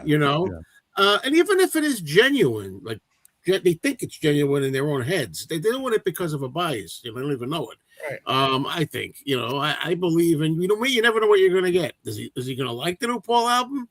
Is he going to love it? Is he going to think it Tell sucks? me, What's he gonna think? and I love it when they can't tell you why they like it or they hate it. It's just, I love it. I'm crying. Look at me cry. I love it. My Why? pessimistic answer to that, as the most pessimistic person I've ever met, is me. Is that the world is turning to shit, and people need any affirmation they can get that it's not. So any bit of enthusiasm, they really want to hold on to it. So here's an old guy in his 80s, and he's come up with this wonderful song, which I do believe it is. But nonetheless, a lot of people can hang on to that, and like the world isn't turning to shit, because at least this 80-odd-year-old guy can come out with a really beautiful song. I think that's behind it. The world's always been shit. Yeah, I guess. There's degrees, I think. Yes, there is degrees. Yeah, there is degrees. It's an old argument that we're getting on to too late now, I'm afraid. I'm going to go out. This happens every time. Like I said, okay, what time are we going to eat? I'll say 7:30. Okay, I go out there. It'll be another 15, 20 minutes. It's a little late. Why'd you tell me that? I could have stayed on, But that happened the last couple of times, whatever time we were going to eat, Diamonds off forever. He's got a little Connery in him these days. Yeah. I think. Morrissey, Which, by the way, I think that's playing at the Gap Theater 3 hours away from me. I mean, that theater, they play every damn thing on the big screen, everything. And in Revival House, And I can't go.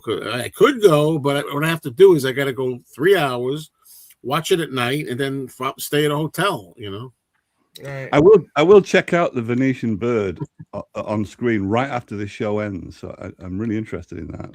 Never heard of it before. I know that line, buckle up, Buttercup. I've heard sucking up, Buttercup. I'm going to start using that in some of my videos, There's been a few barn burners around that, Joe, that phrase.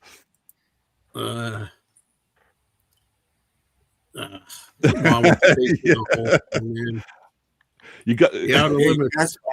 I don't want to.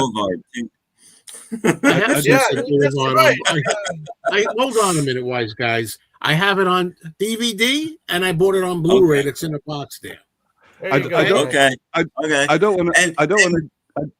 I mean, I've had it on Blu-ray before. I don't want to steer Joe wrong. If you're going to go back, Joe, it's the DVD, it's the Criterion edition, and it's got to have the Albuquerque News inside. That's what you're looking for. Yeah, it was a white box. I remember seeing it as you passed. Yeah, it was a white box. Yeah. Oh well. I wish I could. It's behind this poster. That's why I can't show it to you. And Joe, I hope you have the real Buddy Holly story, because you passed by that too. I hope you have. Oh, come on. You know that's a McCartney film. You know Paul McCartney did that I don't care. His favorite album is Pet Sounds, and Pet Sounds sucks. When Joe did this video and he's looking through and he's showing the cameras, showing everything, he had no idea the flack he was going to get for all the ones. You don't think I was thinking that? Oh no, I was. because Oh, it no, happens with records all the time. That I'll was go to the a thing funeral, I think I would have picked up first was the real Buddy Holly story. I have it No, on no, why? DVD, Why? but I don't Because know. McCartney likes Buddy Holly and owns the rights to the music or whatever. No, it's great. uh, It tells the real story of Buddy Holly, not the crap Look, you know, movie. we're going to start on an argument here. We're going to end, I should say. We're going to end on an argument. Okay? Because I could do the same thing. I could spend all day saying, why don't you watch this? Why don't you watch that? I never saw this. Why are you interested? I could do the same thing. Ridiculous. Lucky I got all the things I got. The wrong man. Well, I mean, really? now let's watch him now, Joe. Let's watch No, him now. please. Yeah, you do what you got to do, too. But don't you find that funny about human nature? What out by watching Power to the People, the movie in the theater? Which is what I've just done as well. So Joe spends about 15 minutes showing us all these movies that he's bought out of this black bag, and we're all saying, "Why did you get?" We're talking about anything but the movies that he's shown. All right, well, next time, I don't know. I won't do it. What can I tell you? It's a thankless task hosting a show, Joe. That's all. It's a thankless task. No, you can't ever make everybody happy. You know, that's it. And Joe, you're welcome to crash at my house. Oh boy, if your name was Regina instead of Richard, maybe I'll think about it. Well, I live 20 minutes from the Gap Theater, and we have a guest room. Can you imagine that? Like if I was good pals with Richard? How do I know in the middle of the night you're not going to slice my throat? How do I know that? I've been watching a lot of unsolved, like 30 years or 40 unsolved murder cases with DNA. I've watched that a lot now. It's fascinating, that stuff. These guys get away for 46 years. This guy's 77 years old. Back in the good old days, right? In the good old days, they could get away with it. yeah, back in the good old days, you could get away with it. Please get out of here, Tom. These people that always want to try to think today's the best. You got to live today. It's got to be better. We have to think it's better. It's not better. Yeah, the good old. I never say nothing happened back then. I never say nothing was ever bad then. People, this is how people think, you know.